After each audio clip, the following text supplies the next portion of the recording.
Hello students, इस lecture में हम बात करेंगे वायरलेस कम्युनिकेशन की, जो कि आपके ओ लेवल में आईओटी के पेपर में M4R5 में या फिर पाइथन में वायरलेस कम्युनिकेशन तो नहीं पूछा जाएगा आईओटी में, और आपके फर्स्ट सब्जेक्ट में और सेकंड सब्जेक्ट में M1R5 और M2R5 में ये वायरलेस कम्युनिकेशन पूछा जा सकता है। ये बड़ा ही कॉमन क्वेश्चन रहता है। तो चलिए इसको आज पढ़ना शुरू करते हैं। What is wireless communication, explain its types and its application, ऐसा कोई क्वेश्चन आ सकता है। तो wireless communication is the fastest growing and most vibrant technology area in the communication field. जो वायरलेस कम्युनिकेशन है हमारा, मतलब बेतार का संचार, ये सबसे तेज़ी से बढ़ता हुआ और सबसे वाइब्रेंट टेक्नोलॉजिकल एरिया है कम्युनिकेशन फील्ड में। हमारे कम्युनिकेशन की फील्ड में मतलब संचार के क्षेत्र में।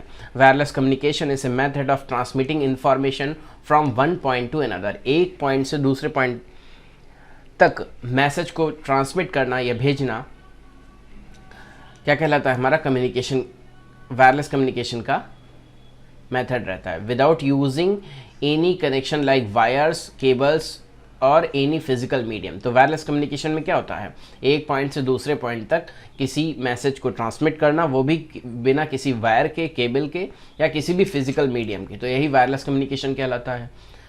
आगे हम देख लेते हैं। Generally in a communication system information is transmitted from transmitter to a receiver that are placed over a limited distance. Wired communication में हमारा क्या होता है कि एक फिक्स डिस्टेंस के बीच में, A to B के बीच में मैसेज जो है ट्रांसमिट किया जाता है ना। जैसे कि हमारा केबल कनेक्शन होता है, जो हमारा डिश का कनेक्शन होता है, लोकल डिश का नेटवर्क का कनेक्शन, वहाँ एक फिक्स्ड कनेक्शन से फिक्स्ड लिमिट में जो है कम्युनिकेशन होता है। लेकिन with the help of wireless communication में हमें क्या नया एडवांटेज मिलता है कि इसमें ट्रांसमीटर और रिसीवर के बीच में कोई भी डिस्टेंस जो है हो सकती है। ये कुछ मीटर से लेकर कुछ 1000 किलोमीटर्स तक हो सकती है ना। जैसे कि सैटेलाइट कम्युनिकेशन में क्या होता है कि पृथ्वी पर एक अर्थ स्टेशन होता है और सैटेलाइट हज़ारों किलोमीटर ऊपर होती है और वो ट्रांसमिट करती है, हमारे डेटा को रिले करती है एक स्टेशन से दूसरे स्टेशन के बीच में।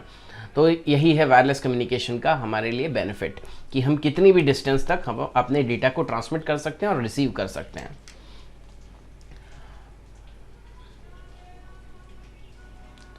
तो इस फिगर में हम देख सकते हैं कि जो हमारा WPAN होता है, मतलब कि वायरलेस पर्सनल एरिया नेटवर्क होता है, इसका एरिया कितना होता है? कम से कम होता है। तो ये देखिए ब्लूटूथ का साइन है, ब्लूटूथ का भी एरिया कम से कम रहता है। जैसे कि आप कई सारे फ़ोन को आपस में ब्लूटूथ में कनेक्ट करके कुछ डाटा ट्रांसमिट कर सकते हैं, या ZigBee होता है ना। तो और भी कई ये कम एरिया के लिए, मतलब कम डिस्टेंस के लिए कुछ टेक्नोलॉजीज़ होती हैं, वो WPAN के अंदर आती हैं। WLAN के अंतर्गत, वायरलेस लोकल एरिया नेटवर्क के अंतर्गत वाईफाई आता है हमारा, जो कि हमारा 802.11 प्रोटोकॉल पर कार्य करता है। ये IEEE का प्रोटोकॉल है।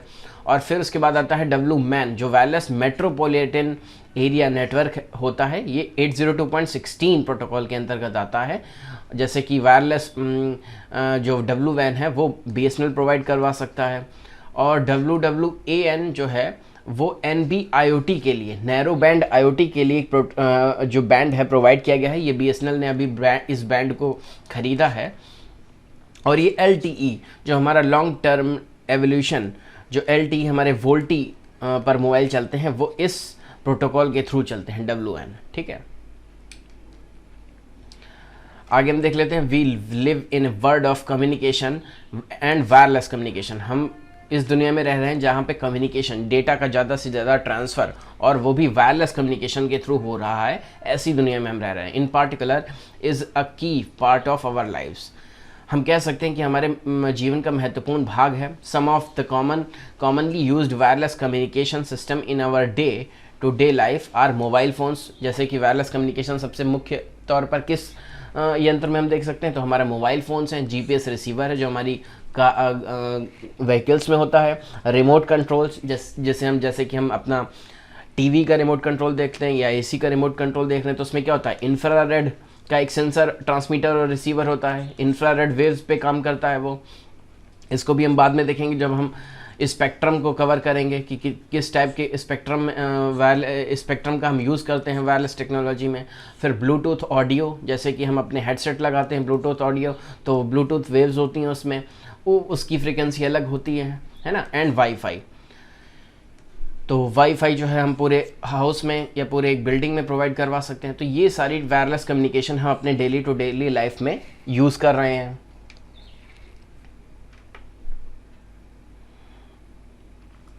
अब यहाँ पे इस फिगर में आप देख रहे हैं कि कुछ जो हैं हमारे पास डिवाइसेस हैं, इनके थ्रू हम वायरलेस कम्युनिकेशन को इस्टेब्लिश कर सकते हैं। तो यहाँ पे है RFID, ये है रेडियो फ्रिक्वेंसी आइडेंटिफिकेशन डिटेक्शन। इसको हम अगर लगा देते हैं किसी पैकेज पे, तो हम उसको रेडियो फ्रिक्वेंसी के थ्रू डिटेक्ट कर सकते हैं कि वो हमारा पैकेज कहाँ पर है ना। तो इसको हम प्रोग्राम कर सकते हैं। फिर ये वाईफाई है, तो ये ESP8266 मॉड्यूल है आपका, ESP8266 मॉड्यूल है। इसमें ये जो चिपसेट है, ये मेन चिपसेट है, इसी में पूरी वायरलेस की प्रोग्रामिंग है, और इसमें 8 MB का लगभग फ्लैश मेमोरी होती है, जिसमें हम अपने प्रोग्राम को सेव कर सकते हैं। बाकी ये जो आप देख रहे हैं या माइक्रो स्ट्रिप एंटीना है, और इसी से ही जो है वाईफाई के फ्रीक्वेंसी जो है जनरेट होती है और डेटा को रिसीव करती है। यहाँ पे आप पावर कंट्रोलर की IC देख रहे हैं इस फिगर में। इसके बाद ये आ जा रहा है इंफ्रारेड, यही आपके रिमोट कंट्रोल में होता है। यहाँ पे एक तो ये ब्लैक वाला ट्रांसमीटर है और एक रिसीवर है ना। ये ब्लैक वाला रिसीवर है और वाइट वाला ये ट्रांसमीटर है।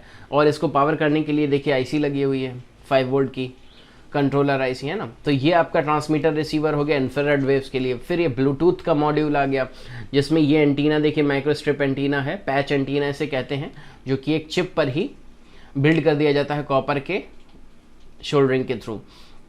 और यहाँ पे एक ब्लूटूथ के लिए वेव्स और प्रोवाइड करने के लिए ये 2 ऐसी चिप लगाई गई हैं एप्लीकेशन स्पेसिफिक। तो ये जो मॉड्यूल है ये आपको ब्लूटूथ कनेक्शन किसी भी प्रोजेक्ट में प्रोवाइड करवा सकता है। फिर ये आता है GPS, ये GPS प्रोवाइड करने के लिए है। GPS कनेक्शन या GPS के सिग्नल्स आप इस मॉड्यूल के थ्रू अपने प्रोजेक्ट में ले सकते हैं। फिर ये GSM है, जिसमें आप यहाँ पर सिम लगाकर, देखिए सिम के लिए इसके बैक साइड में जगह होगी, वहाँ पे आप सिम इंसर्ट करके इस मॉड्यूल को अपने प्रोजेक्ट में ले सकते हैं और उसको मोबाइल के थ्रू भी कंट्रोल कर सकते हैं। ठीक है, तो ये GSM मॉड्यूल हो गया। और ये है रेडियो फ्रिक्वेंसी का मॉड्यूल, जिसमें एक तो यहाँ पे ये वाला जो बोर्ड है शायद ट्रांसमीटर है और एक रिसीवर है। तो ये रेडियो फ्रिक्वेंसी जितने क्लॉक हर्ट्ज का इसमें ऑसिलेटर होगा, उतने ही फ्रिक्वेंसी पर ये वर्क करेगा। इसका रिसीवर और ट्रांसमीटर उस फ्रिक्वेंसी को ट्रांसमिट करेगा उस डेटा से, मतलब डेटा को उस फ्रिक्वेंसी पर ट्रांसमिट करेगा, और रिसीवर उसी डेटा को उसी फ्रिक्वेंसी पर रिसीव करेगा। तो इस तरीके से हमने ये 1 2 3 4 5 6 7 तरीके के वायरलेस मॉड्यूल्स देखे हैं, जिनको हम प्रोजेक्ट में अपने लगा सकते हैं और उसको वायरलेस डेटा रिसीव और ट्रांसमिट करने के लिए इनेबल बना सकते हैं।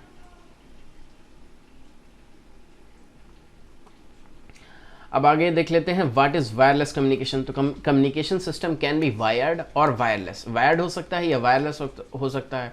And the medium used for communication can be guided और अनगाइडेड। गाइडेड मीडियम भी हो सकता है जैसे कि कोएक्सियल केबल, और अनगाइडेड मीडियम भी हो सकता है जैसे कि वायरलेस, है ना। In wired communication the medium is a physical path. Wired communication में कहता है एक फिजिकल पाथ होता है, जैसे कि coaxial cable, twisted pair cables, optical fibre links which guides the signal to propagate from one point to another, जो कि गाइड करते हैं सिग्नल को एक पॉइंट से दूसरे पॉइंट में जाने के लिए। Such type of medium is called guided medium. On the other hand wireless communication does not require any physical medium. जो वायरलेस कम्युनिकेशन होता है वो फिजिकल मीडियम रिक्वायर नहीं करता है, but propagates the signal through space. ये space के through signal propagate करते हैं। जो भी फ्रिक्वेंसी के सिग्नल होते हैं वो स्पेस में ट्रेवल करते हैं। Since space only allows signal transmission without any guidance, the medium used in wireless communication is called unguided medium. तो जो वायरलेस कम्युनिकेशन है उसके मीडियम को हम अनगाइडेड मीडियम भी कह सकते हैं। नेक्स्ट पॉइंट है हमारा व्हाट इज इलेक्ट्रोमैग्नेटिक वेव्स। तो इलेक्ट्रोमैग्नेटिक वेव्स क्या होती हैं देख लेते हैं, जो कि हमारे वायरलेस कम्युनिकेशन को पॉसिबल बनाती हैं। वो कौन सी वेव्स होती हैं? इलेक्ट्रोमैग्नेटिक वेव्स ही होती हैं। Electromagnetic waves carry the electromagnetic energy of electromagnetic field through space. Electromagnetic waves include gamma rays, X rays, ultraviolet rays, visible light, infrared rays, microwave rays, radio waves. तो जितना भी हमारा spectrum है, जो भी हमारा स्पेक्ट्रम है 0 हर्ट्ज से लेके इन्फिनिट हर्ट्ज तक, उसमें ये सारे वेव्स जो हैं वो इलेक्ट्रोमैग्नेटिक वेव्स के ही अंतर्गत आते हैं। और इसमें gamma rays, X rays, ultraviolet, जितने भी आपके विजिबल स्पेक्ट्रम है या इंफ्रारेड है, अल्ट्रावायलेट, वो इलेक्ट्रोमैग्नेटिक वेव्स के ही अंतर्गत आते हैं और ये इलेक्ट्रोमैग्नेटिक फील्ड को कैरी करके चलते हैं, ठीक है। और इसमें इलेक्ट्रोमैग्नेटिक एनर्जी ही होती है। Electromagnetic waves usually radio waves are used in wireless communication. तो जो रेडियो वेव्स होती हैं वो वायरलेस कम्युनिकेशन में यूज़ की जाती हैं ताकि वो सिग्नल्स को कैरी कर सके। And electromagnetic waves consist of both electric and magnetic fields in the form of time varying sinusoidal waves. तो जो टाइम वेरिंग साइनसोइडल वेव्स होता है उसमें ये इलेक्ट्रिक और मैग्नेटिक फील्ड्स दोनों को ये कैरी करके चलती हैं। Both these fields are oscillating perpendicular to each other. तो ये क्या होती हैं, एक तो होती है हॉरिजॉन्टल में, ये इलेक्ट्रिक फील्ड हो गई मान लीजिए, और इसके वर्टिकल में आपकी हो गई मैग्नेटिक फील्ड। तो इस तरीके से ये दोनों आपस में 90 डिग्री परपेंडिकुलर होती हैं, है ना। Mathematically an electromagnetic wave can be described using Maxwell equation. तो मैक्सवेल इक्वेशन के थ्रू हम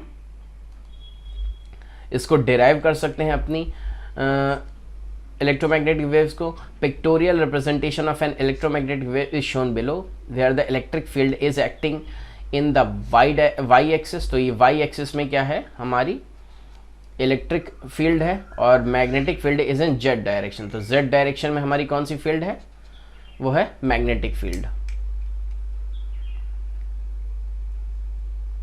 और इलेक्ट्रोमैग्नेटिक वेव कहाँ पे प्रोपागेट हो रही है, तो वो एक्स डायरेक्शन में हमारी वेव प्रोपागेट हो रही है।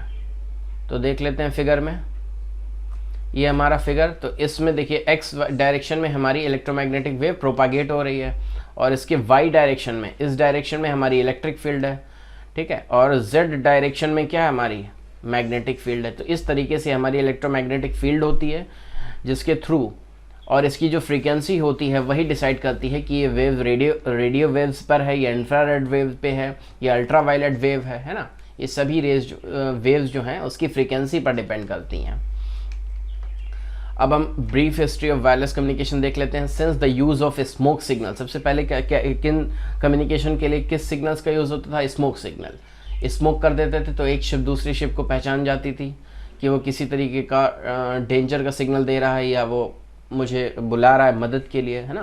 Flags, flashing mirrors, in the prehistoric period flashing mirrors का हम यूज़ करते थे कम्युनिकेशन के लिए। Wireless communication has been part of human life. इसी तरीके से वायरलेस कम्युनिकेशन जो हमारे ह्यूमन लाइफ का पार्ट रहा है, इट इज़ कॉन्टिन्यूसली इवॉल्विंग, ये इवॉल्व हो रहा है। Modern wireless communication using electrical signals, radio waves for communication has been around us for more than 100 years. तो ये जो नया वायरलेस कम्युनिकेशन है इलेक्ट्रिकल सिग्नल और रेडियो वेव्स के थ्रू, ये अभी 100 ईयर से भी ज़्यादा हमारे साथ में अभी तक रह चुका है ना। In the year 1897 Guglielmo Marconi याद रखते हैं हम लोग। 1897 में क्या हो, Marconi successfully demonstrated wireless telegraphy by sending electromagnetic waves for a short distance of 100 metres. तो उन्होंने 100 मीटर्स पर अपनी इलेक्ट्रोमैग्नेटिक वेव सेंड की और वायरलेस टेलीग्राफी को डेमोन्स्ट्रेट किया। This demonstration paved way for radio communication and the term radio is derived from radiant energy. तो radiant energy से ही टर्म कौन सा आया, हमारा रेडियो आया। और ये किसने सबसे पहले प्रूव किया, मार्कोनी ने डेमोन्स्ट्रेट किया अपनी वायरलेस टेलीग्राफी के थ्रू। 1900 अर्ली 1900s में क्या हुआ, transatlantic radio transmission had been established. Atlantic जो ओशियन है हमारा, है ना, उसके ट्रांस मतलब आर पार करके एक रेडियो ट्रांसमिशन को एस्टेब्लिश किया गया, where Marconi successfully transmitted messages in the form of Morse code. तो उन्होंने मोर्स कोड में जो टिक टिक टिक ऐसे करके डैश और डॉट में जो कोड होते हैं उनको सेंड किया है अटलांटिक के पार। Since then the technology related to wireless communication and wireless system has advanced rapidly. उसके बाद से ही वायरलेस टेक्नोलॉजी जो है तेजी से बढ़ी एंड दस enabling transmission over longer distances at low cost with cheaper devices.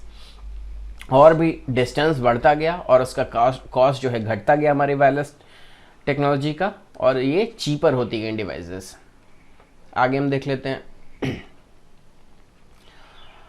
Throughout the development of wireless communication, there are many wireless systems and methods that flourished and many got disappeared. उसमें से कई जो हैं निखरते गए और कई जो है डिसअपेयर हो गए वायरलेस टेक्नोलॉजी में।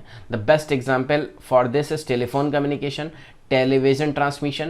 Initially, all telephone related communication was carried out using wired network, which we call it as landline. तो पहले क्या था, हमारा लैंडलाइन यूज़ होता था वायर्ड कम्युनिकेशन के थ्रू, लेकिन अब वो डिसअपियर होते जा रहे हैं और अब वायरलेस कम्युनिकेशन के थ्रू हमारे मोबाइल्स फ़ोन्स और सिम कार्ड टेक्नोलॉजी ने स्पेस ले लिया है, जो कि रेडियो फ्रिक्वेंसी पर ही वर्क करती है। एक टावर इस्टेब्लिश होता है आपके एरिया में, है ना, और वो रेडियो वेव्स को जनरेट करता है, जो कि आपको सिग्नल ट्रांसमिट करता है आपके मोबाइल फ़ोन पे, और वहाँ से रिस्पॉन्ड होता है।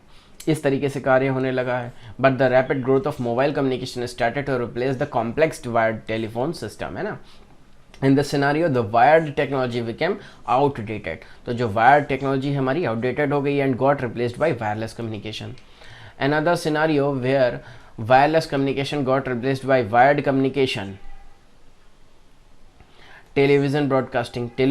Another scenario where wireless communication got replaced by wired communication. तो पहले टेलीविज़न जो ब्रॉडकास्टिंग होती थी वो हमारे केबल के तारों के थ्रू होती थी, लेकिन अभी क्या हो गया, हमारे डिश एंटीना आ गए हैं, डिश टीवी, है ना।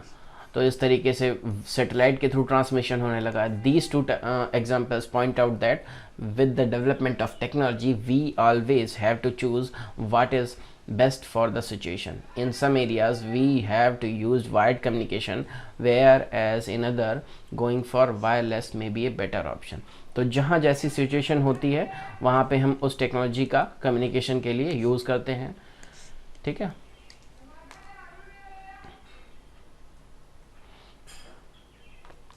अब वायरलेस कम्युनिकेशन क्यों हम यूज़ कर रहे हैं, क्यों सेलेक्ट कर रहे हैं? When wired communication can do most of the tasks that a wireless communication can, why do we need wireless communication? The primary and important benefit of wireless communication is mobility.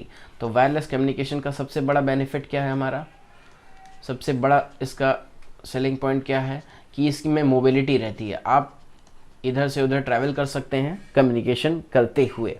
Apart from mobility, wireless communication also offers flexibility and ease of with a considerably high throughput performance, है ना। तो ये कहीं भी use हो सकता है wireless communication, और इसकी थ्रूपुट जो परफॉर्मेंस है वो हाई रहती है। Another important point is infrastructure. The setup and installation of infrastructure for wired communication system is an expensive and time consuming. जो वायर्ड कम्युनिकेशन है उसमें वायर बिछानी पड़ती है ना, उसको सेव करना पड़ता है, तो वो एक्सपेंसिव और टाइम कंज्यूमिंग है।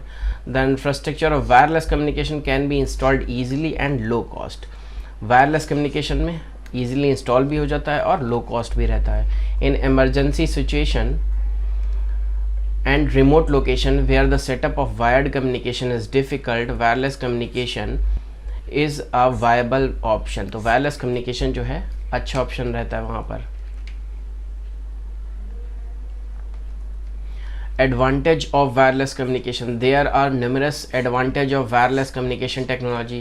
Wireless networking, wireless systems over wired communication like cost, mobility, ease of installation and reliability. तो ये सब इसके एडवांटेज रहते हैं। तो सबसे पहले हम कॉस्ट के बारे में देख लेते हैं। The cost of installing wires, cables and other infrastructure is eliminated in wireless communication.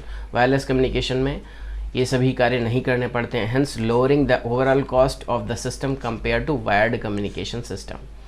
इसलिए कॉस्ट भी कम पड़ जाती है। Installing wired network in buildings, digging up to the earth to lay the cables and running those wires across the street is extremely difficult, costly and time consuming job. जैसे पहले BSNL करता था, सभी गलियों को खोद कर उसमें वायर डालता था, तो ये सभी जो है टाइम कंज्यूमिंग और कॉस्टली हो जाता है, ठीक है। तो इसीलिए कॉस्टली रहता है वायर्ड कनेक्शन, और हमारा वायरलेस जो है वो चीप हो जाता है। In historical buildings drilling holes for cables is not a best idea as it destroy the integrity and importance of the building. Also in older buildings with no dedicated lines for communication, wireless communication like Wi-Fi and wireless LAN is the only option. तो wireless लैन जो है only option रहता है हमारे पास यहाँ पे, wifi के through हम वहाँ पे कनेक्टिविटी देते हैं। फिर मोबिलिटी देख लें, जैसा कि हमने पहले डिस्कस किया था, मोबिलिटी भी मेन एडवांटेज रहती है वायरलेस कम्युनिकेशन में। It offers freedom to move around while still connected to the network. आप मूव करते रहते हैं और नेटवर्क से कनेक्टेड रहते हैं। Ease of installation, the setup and installation of wireless communication networks, communication network equipments and infrastructure is a very easy, as we need not worry about the hassles of cables. Cable के सुधार के झंझटों से हमें छुटकारा मिल जाता है, तो इसलिए ईज ऑफ इंस्टॉलेशन है। ठीक है। Time required to set up wireless systems like WiFi network, ये बहुत ईजी रहता है, is very less when compare to setting up full cable network. तो वाईफाई इस्टेब्लिश करना ज़्यादा इजी रहता है। Reliability, since there are no cables wired involved in wireless communication, there is no chance of communication floor due to damage of these cables. आप देखते हैं कि जो ऑप्टिकल फाइबर होता है, ज़्यादातर शहरों में, सिटीज़ में क्या होता है, गलियों में फाइबर टूट जाता है, जिससे कि कम्युनिकेशन लिंक चला जाता है ना, तो वो काफ़ी दिक्कत रहता है, उसमें रिलायबिलिटी कम हो जाती है। जहाँ की वायरलेस कम्युनिकेशन में क्या है, केवल आपको लिंक इस्टेब्लिश करना है, लाइन ऑफ साइट, और वो पूरा इस्टेब्लिश हो जाता है। डिज़ास्टर रिकवरी देख सकते हैं। In case of accidents due to fire, floods and or other disasters, the loss of communication infrastructure and wireless communication systems can be minimal. तो in case of accident due to fire, floods or other disaster, the loss of communication infrastructure and wireless communication systems can be minimal. तो जैसे कि आंधी आ जाती है, तूफान है या आग लग जाती है, तो वायर्ड कम्युनिकेशन आपका डिस्ट्रॉय हो सकता है, पर वायरलेस कम्युनिकेशन को फिर से हम इस्टेब्लिश कर सकते हैं ईजिली। अब डिसएडवांटेज ऑफ वायरलेस कम्युनिकेशन हम देख लेते हैं, इसकी एडवांटेजेस डिसएडवांटेजेस क्या हैं, है ना। तो डिसएडवांटेजेस हम देखते हैं।